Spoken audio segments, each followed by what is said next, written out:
দেখছেন রাস্তার পাশে কত সুন্দর ফুল ফুটে আছে, এগুলা খুব সুন্দর লাগতেছে। আর বাতাসে দুলতেছে, কত সময় পর পর বাতাস আসছে। আর এই যে জিসান বেবি,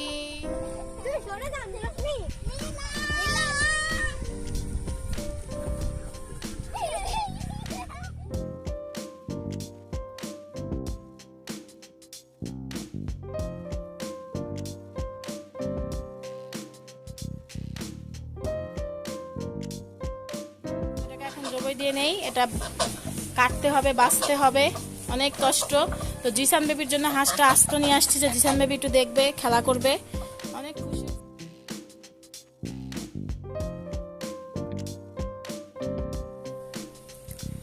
সকাল সকাল হচ্ছে শুরু করে দিয়েছে গরুর মাংস ভুনা, খিচুড়ি, ডিম ভাজি আর মরিচ ভর্তা।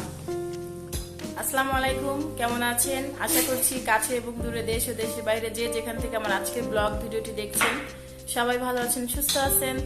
মহান আল্লাহ পাকের ইচ্ছায় আলহামদুলিল্লাহ আমরাও সবাই ভালো আছি। খুলনার ব্লগগুলো আপনাদের কেমন লাগছে অবশ্যই কমেন্ট করে কিন্তু জানাবেন। তো ব্লগটা শুরু করে দিয়েছি, এই যে 9টা বাজে। আজকে শুক্রবার, সবাইকে জুম্মা মোবারক। আজকে সকালের নাস্তা আমাদের সকাল থেকেই যখন শুরু করেছি, নাস্তাটা কি খাবো সেটাও আপনাদের সঙ্গে শেয়ার করব। আমার ভিডিওটি যারা এখনো কন্টিনিউ করছেন প্লিজ চ্যানেলটি সাবস্ক্রাইব করে পাশে থাকবেন আর ছোট্ট একটা লাইক দিবেন। আপনাদের ছোট্ট একটা লাইক আমার অসংখ্য ভাই আপনাদের কাছে আমার আজকের ব্লগ ভিডিওটি পৌঁছে যাবে, আমার চ্যানেলটি বড় হতে সহযোগিতা করবে। এই যে আমার জিসান বেবি সকাল সকাল এখন হচ্ছে খালাম্মার ডায়াবেটিস মাপবে কত আছে তাই। আর এদিকে এই যে খিচুড়ি, খিচুড়ির যে সিহারা কেমন দেখছো? মজা হয়েছে? আচ্ছা, কে জিসান? জিসান বেবি কি করছো? আসো নাস্তা খাবা, আসো নাস্তা খাবা, আসো সাদিয়া সব বেন সকালে শুই দেওয়া হয়ে গেছে। আচ্ছা তাও বলো, শুই দেওয়ার পরে দেখা যাক কত আছে, কত আছে দেখে। শুই দেওয়ার পরে ঠিক আছে, শুই দেওয়ার পরে ঠিক আছে। ওই যে চোখও তো ফুলা, এই 2 বেলা ডায়াবেটিস অনেক বেশি, ওই জন্য শুই দিয়ে যান 2 বেলা। আমরা যে কদিন আছি। তুমি এখন ছাতু নিয়ে কি করবা? জিসান কোথায় যাচ্ছ? কোথায়? দেখি আসছে। তো সকাল সকাল হচ্ছে শুরু করে দিয়েছে গরুর মাংস ভুনা, খিচুড়ি, ডিম ভাজি আর মরিচ ভর্তা। আর জিসানের ছোট আন্টির কাছে চলে গেছে। আর এই যে সেই কালকের ভিডিওতে তো দেখছেন যে কাকু হচ্ছে আম দিয়ে গেছিল, গাছের আম, তো এখন পেকে গেছে, আজকে খাওয়া হবে আমটা। আর তানিয়া হচ্ছে ওইখানে জিসানের জন্য লুডুস রান্না করতেছে। আর আজকে খিচুড়ি আমি রান্না করতে বলছি, অনেক মানুষ তো হচ্ছে রান্না কাজকাম করতে দেরি হয়ে যায়, কাজের মানুষ কম, তাই আর কি, মানে কাজ করার মানুষ কম, তুমি বোঝো নাই, খাওয়ার মানুষ বেশি আমরা, তাই শর্টকাটে খিচুড়ি রান্না করি। চাল নিয়ে চলে যাচ্ছে চাল ভাঙাইতে।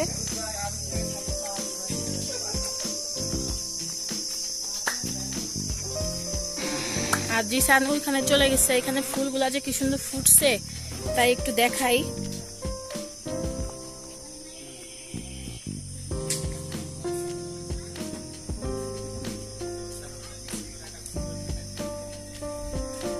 দেখছেন রাস্তার পাশে কত সুন্দর ফুল ফুটে আছে, এগুলা খুব সুন্দর লাগতেছে। আর বাতাসে দুলতেছে, কত সময় পর পর বাতাস আসছে। আর এই যে জিসান বেবি আসতেছে, জিসানের ভাই আসতেছে, জিসানের বোন আসতেছে, জিসান আসতেছে। আর এই যে জিসানের পাপা। তো গ্রামে আসলে দেখেন জিসানের তো কোনো ভয় ডর কিচ্ছু নাই।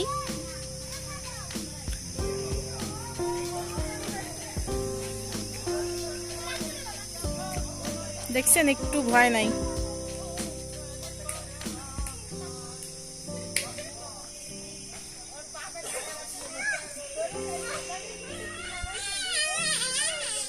কোলেই উঠবে না, এই যে দেখেন সে কোলেই উঠবে না, সে হচ্ছে রাস্তায় দৌড় দিয়ে দৌড়তে থাকবে। দুলাভাই চাল ভাঙাতে যাচ্ছে 15 কেজি, খুলনায় এসে আমাদের যে পিঠা না খেলে মন ভরে না, তাই আজকে জামাইয়ের সাথে ঝগড়া করে জামাইয়ের বিরুদ্ধে যে পিঠা বানিয়ে খাবো। আপনারা সঙ্গে থাকেন, আশা করি আপনাদের ভালো লাগবে। আর জিসান বেবি এখানে গ্রামের বাড়ি রাস্তার সামনে দিয়ে প্যাপু করতে করতে সাইকেলে যে খেলনাগুলো নিয়ে যায়, বাসার সামনে থেকে যে যাবে তাকে আটকায় রাখবে, তার সব কিছু কেড়ে রেখে দিবে। জিসান বেবি এরকম করে,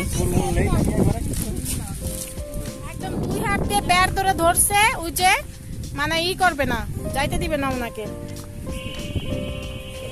এই যে জিসান বেবি বাড়ির সামনে থেকে কাউকে যাইতে দেয় না। এই যে এখন আবার একটা তুই একটা বাহানা করতেই থাকে। আর এখানে যে কি সুন্দর বাতাস, বাসার মধ্যে যাইতে ইচ্ছা করে না। এই যে আজকে হচ্ছে হাঁস দিয়ে শিয়ে পিঠা খাবো। এই যে হাঁস নিয়ে আসছে, এটা হচ্ছে 1500 টাকা পড়ছে 4 কেজি। এই হাঁসটাকে এখন জবাই দিব। আর ওদিকে তো চাল ভাঙাতে গেছে, আপনারা তো দেখছেন। তো এটাকে এখন জবাই দিয়ে নেই। এটা কাটতে হবে, বাছতে হবে, অনেক কষ্ট। তো জিসান বেবির জন্য হাঁসটা আস্ত নিয়ে আসছি, যে জিসান বেবি একটু দেখবে, খেলা করবে। অনেক খুশি হয়েছে হাঁস দেখে। ওদিকে জানিয়ে কল ফাড়ে দেনিয়ে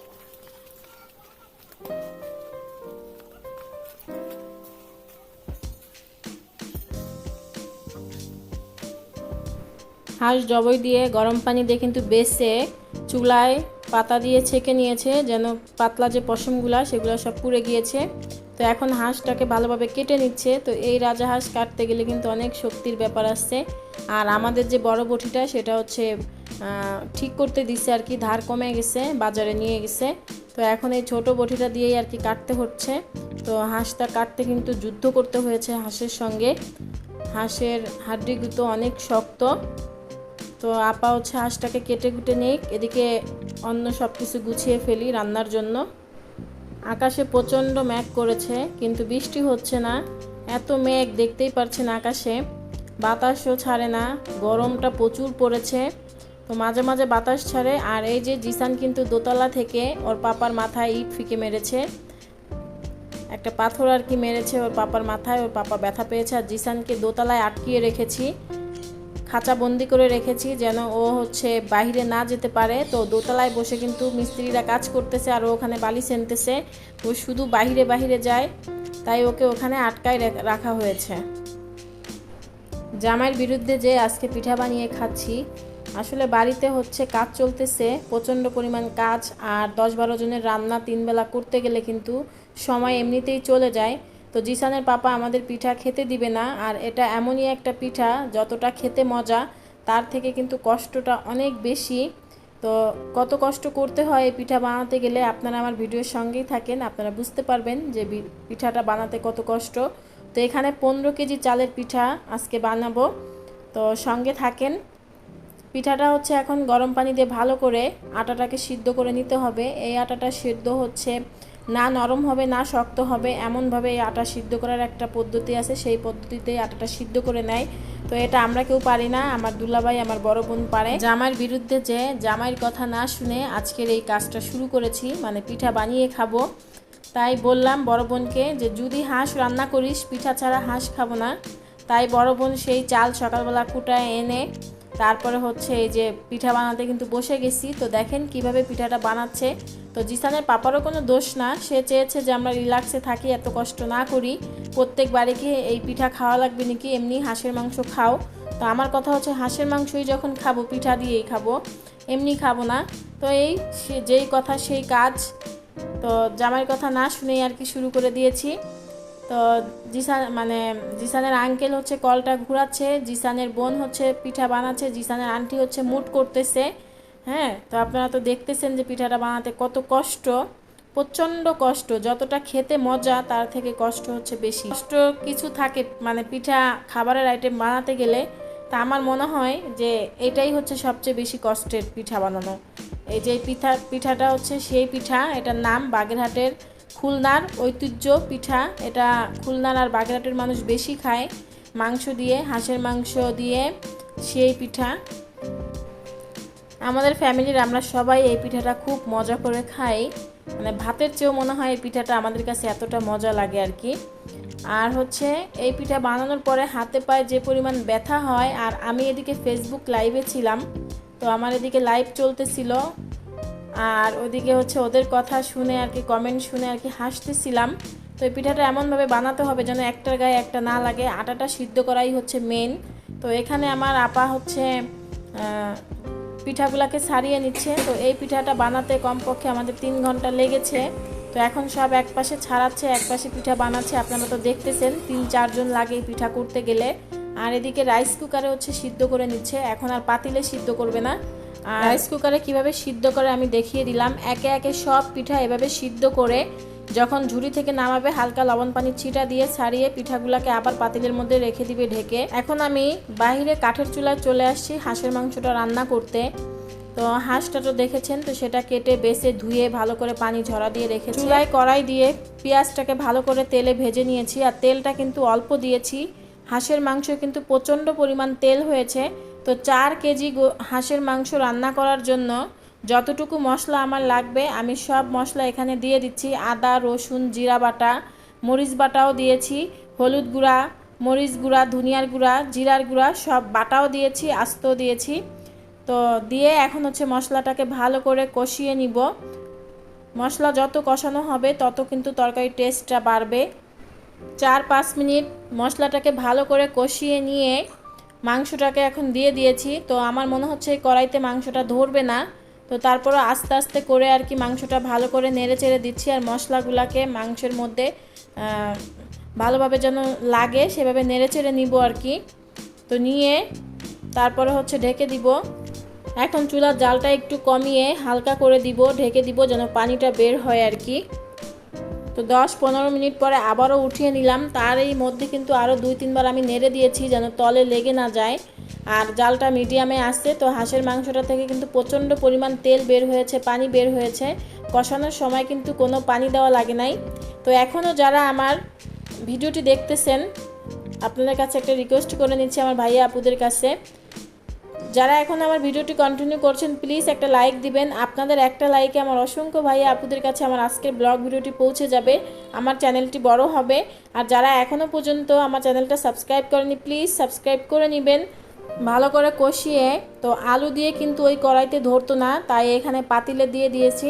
তো এখন আমি হচ্ছে ভিডিও করছি আর আমার বড় বোন হচ্ছে মাংসটাকে কষায় নিচ্ছে আলু দিয়ে। তো ভালো করে আরও 3-4 মিনিট আলুটাকে দিয়ে ভালো করে কষিয়ে নিয়ে এখন হচ্ছে ঝোলের পানি দিয়ে দিয়েছে। তো এই পিঠাটা খেতে কিন্তু ঝোলটা একটু বেশি লাগে, এই জন্য ময় মশলাটাও একটু বেশি করে দিয়েছি যেহেতু ঝোল রাখবো মাংসতে। তো এই তো আলুও কিন্তু সিদ্ধ হয়ে আসছে, এখন আবার নেড়ে চেড়ে দেখতেছে। এখন ঢেকে দিব। আজকের রান্না কিন্তু হয়ে গেল, 2-3 মিনিট চুলার পর এভাবেই থাকবে। আপনাদের সঙ্গে দেখা হচ্ছে খাওয়ার টাইমে। পিঠা বানাতে বানাতে আমাদের কিন্তু 4টা বেজে গেছে। তো এটাতে তো সময় লাগে অনেক, তাই ক্যামেরা অন করতে মনে ছিল না। তো হঠাৎ ভাবলাম আল্লাহ ভিডিও তো করছি না, আমার ভাইয়া আপুরা দেখবে আমরা কিভাবে পিঠাটা খাই আর কি। তো এই তো সবাইকে পিঠা কিন্তু উঠায় দিচ্ছি, পিঠা আর মাংস আমি উঠায় সবাইকে দিচ্ছি। বললাম তোরা খা, আমি একটু পরে খাই, কারণ আমি রিল্যাক্সে বসে বসে খাবো, আমি এত ঝটপট খেতে পারি না। আর পিঠাটা যেহেতু অনেক মজা করে খাই, তাই বললাম তোদের সবাইকে খাওয়াই দিয়ে আমি লাস্টে খাবো।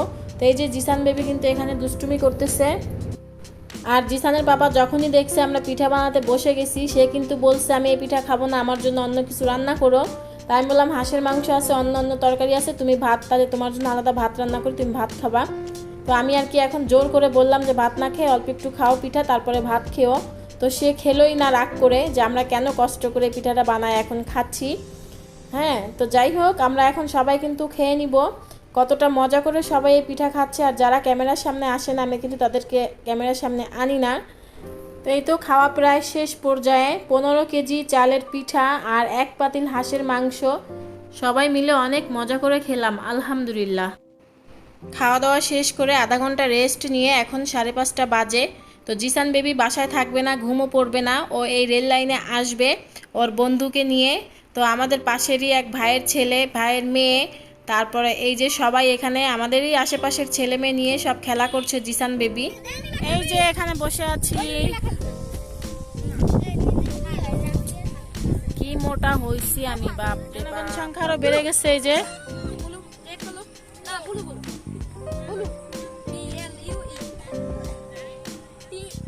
কে কে কোন আন্টি? পুনাটির সাথে কথা ও কি বলতিছে যে ই আছে তাই খবর নিচ্ছে